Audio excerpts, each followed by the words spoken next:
Hey travelers, it's Jenny from Repeatabl. This is part 2 of how to create a system when you travel.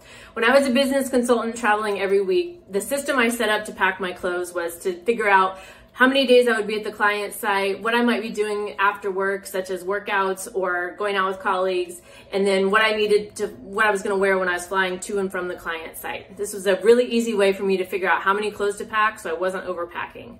The problem I had was with my skincare products because nothing on the market was working for me. So I spent a lot of time each week figuring out, did I have everything? And it caused me a lot of stress. And that's why I invented Repeatabl. So once you set up your Repeatabl with your labels, all you do each week is refill your pods. And so it's very easy to know what you need to bring. So Repeatabl becomes your travel system for your skincare products. So I'd love to hear what your favorite tips and tricks are for your system when you travel. So leave a comment below and let me know.